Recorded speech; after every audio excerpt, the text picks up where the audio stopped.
Good day, good day. Welcome everyone. We are here in the art gallery. I've been getting some messages recently about how to prevent burnout, because burnout is when you get stuck in the gear, you get stuck in a rut, and it's hard for you to go forward. So I have come up with some ways that can prevent burnout, ways that we can really keep it going. So the first thing is to HALT, and that's an acronym, H-A-L-T. If you're hungry, angry, tired, lonely, you can make an effort to slow down to regain balance, and that is HALT. H, hungry, A, angry, L, lonely, or T, tired.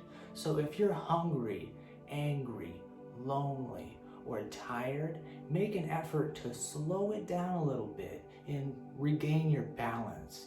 And there are some ways that we can do that simply by meditating. Meditating allows us to bring ourselves into the present, to really understand how we feel in the moment. Are we tight? Are we too loose? Do we need to have balance? This can enhance our awareness to really remain into the present moment, especially to prevent burning out. So, with that being said, the second thing that we can do in our everyday lives to prevent burnout is to have a cushion. When you cushion your day by spreading job tasks or any kind of tasks over reasonable schedules. So by having a schedule and setting that schedule to have your tasks spread out and to take breaks during that, you can prevent burnout. So if you have school or work or anything to have done, you can have a schedule that can plan that out. Because I have found along my journey is that if you take that small amount of time to really think about what you want to do, it can really go smoother than just getting it and going. Because sometimes you forget things, sometimes you leave too fast and you just want to get there, but when you're there, you're not prepared. So by spreading job tasks over reasonable schedules and taking breaks, then you can prevent burnout in your everyday life. And that allows us, like I've said, to enhance our awareness by being ready when we need to be ready. The third thing that we can do is to praise ourselves. When you do well, even small things, you can self-care by taking a nap, by doing a puzzle, coloring, anything that is rewarding to yourself in a healthy way. So, as soon as you do those things, it will prevent failure. It will prevent the rock in the road. It will prevent you from leaping over the hurdle because the hurdle is no longer there. So, these are the things that we can do to prevent burnout. The fourth thing is to unplug, unwind, because when you limit your message checking, like when you get a text and you limit that time on the gram, on Twitter, on Instagram, all of these things, especially after work, any kind of work, whether it be a 9 to 5, babysitting, actually school, things like that. So by minimizing your time on media and message checking, that allows you to unplug, to unwind. For instance, when you're reading a book, you allow yourself to put all of this craziness in your head directly onto the book because you're so focused in the now, especially with journaling, because when you are documenting how you feel, or in an artistic way to create a story or illustrating something, you put all of your brain waves onto the paper. And that is chemically balancing yourself because we are from hetero stasis back to homeostasis, which is balance. We want to be in homeostasis. So these are the things that we can incorporate to prevent breakout through the burnout. We want to break through the burnout. We want to keep going. The fifth thing that we can do to prevent burnout is to draw the line. When we draw the line, when someone asks us to do something that we don't have time for, that allows us to prevent the burnout. Because if you already have a lot on your plate, it can be hard, especially for people who are empathetic and sympathetic, because they are healers. They want to help people. They want to see the good in people. But when you draw the line, that helps prevent you from burning yourself out. It doesn't make you a bad person by telling someone you just simply don't have time to do something. You can draw the line because you have the strength, you have the confidence, you can do that. And that's not going to hurt them because you have a certain amount of responsibility on your plate and you need to take care of that. You need to get through your tasks because, like we said earlier, by cushioning your day, by spreading job tasks over reasonable schedules, and someone interrupts that schedule and asks you to do something that you don't have time for, then it is okay for you to draw the line. That is okay. And that's the beauty of it, because we have our own responsibilities. We all came here to do different things. Each one of us is an important person who came here to be ourselves. We did not come here to be judged, so do not worry about judgment when somebody responds a certain way and wants you to react a certain way when you have to draw the line, because you are taking care of yourself and there is nothing wrong with that whatsoever. So it is okay to draw that line when someone asks you to do something that you simply do not have time for. So this delves into the sixth concept, the sixth way to prevent burnout, which is to avoid multitasking. Like we said earlier, when you unplug by minimizing your time by message checking and on the gram and on Twitter, that is one small part of it, because many times I have found myself multitasking. I have been wanting to do one thing in particularly that is the main thing, but for some reason I've been wanting to do other things because that is our Western culture. We have been programmed to say if you are not doing multiple things, then you are behind. But being efficient and steadfast on what you need to do, that allows yourself to regain that balance, like we talked about, that homeostasis versus heterostasis, which is unbalance. And that's exactly what happens when you multitask. So we want to avoid multitasking in any shape or form, because when we feel that we are burning ourselves out, that is the last thing that we want to have happen, is to burn ourselves out through multitasking. So focus on one goal, one thing on your schedule, and then go after another and after another. So this regulates our emotions and allows us to be more efficient to what we need to do during our schedule. The seventh thing is to try meditating.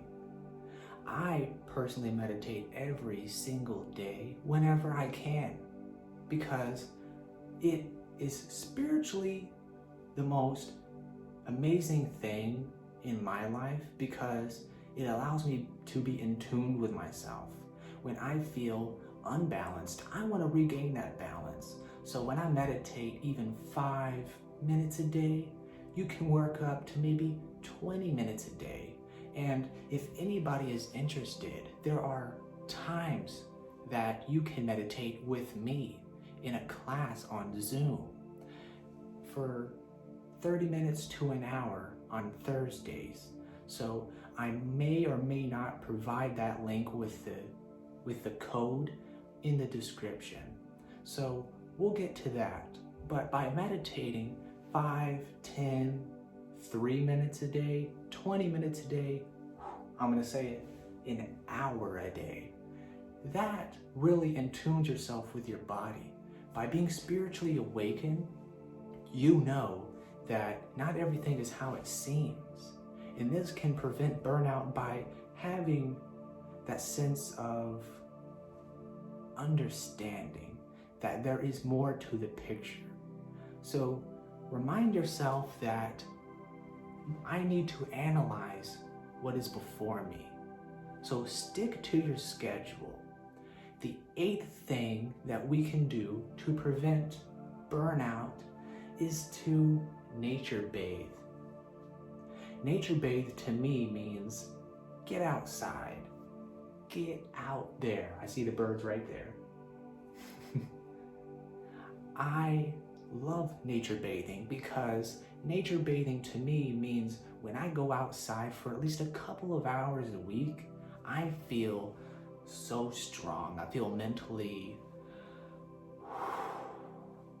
tranquil. I feel that inner tranquility. I feel so calm when I'm in nature because I know that nature is from which we came. So when I spend time in nature, I really gain a better relationship with the universe. So spending some time, spending a couple hours a week, maybe 1 hour a week, maybe 2 hours a week, maybe more. Just by spending time in nature, that allows you to be more in tune with yourself, more than meditation. Because if you do both at the same time, you are like the strongest person in the room. And that's really the beauty of it. So by nature bathing, then you can incorporate these daily things in your life to prevent the burnout. The 9th thing that we can do to prevent burnout is to stack your positivity deck. Well, what does that mean, Robert? Well, stacking your positivity deck means to strive to see the gains in your losses. If you've lost a friend, think about all the good things that you have gained, because you haven't really lost a friend if you've gained peace. Just like that. If you have gained peace from their presence being gone, you have gained something. You have not lost anything. And that's very important to remember. So, when you strive to see the gains in your losses, the beginnings in your endings, you become so confident, so alive, so alive, so alive. So really put that under the magnifying glass. Really look through it in the telescope to say, well, I feel like there's some emptiness from this ending, but look, there's a new door right there. There's a new door, and that's so exciting. So look for the positive things. Look for the good things that come. Look for the beginnings and those endings. And last, but definitely 100,000% not least, the 10th way to prevent burnout. Do you want to take a guess? I know. Take care of yourself. Because when you take care of yourself, you are the most ultimate being there is. I know I said it. You are the most ultimate being there is. You are your own universe. That is why we have different colored eyes. We have planets inside of us. We come from the stars, from stardust. So you and me and the tree of life, everybody is a star in their own way. Life is so beautiful, so take care of yourself. If you say, I feel like I may burn out right now, say, I'm going to halt. I'm going to take a step back. I'm going to cushion my day. I'm going to praise myself. I'm going to unplug. I'm going to draw the line. I'm going to avoid multitasking from pulling my phone out. I am going to try meditating. I'm going to nature bathe. I'm going to go right onto nature and I'm going to say, hello, I miss you. And we're going to stack our positivity deck to the fullest, to the roof, to the ground up. And that's how we really become the best versions of ourselves. Because when we take care of ourselves through good nutrition, through exercise not only meaning like a push-up or a sit-up, but our minds. You can exercise your mind by being in nature and taking all of the necessary sleep that you need to recharge. So think about those things. You can halt, you can cushion your day, you can praise yourself, you can unplug, you can draw the line when you need to, you can avoid multitasking, you can try meditating, you can nature bathe, you can stack your positivity deck all the way to the top, and you can certainly care for yourself. So I wanted to thank you for joining me in the art gallery on calmness and tranquility. Bye.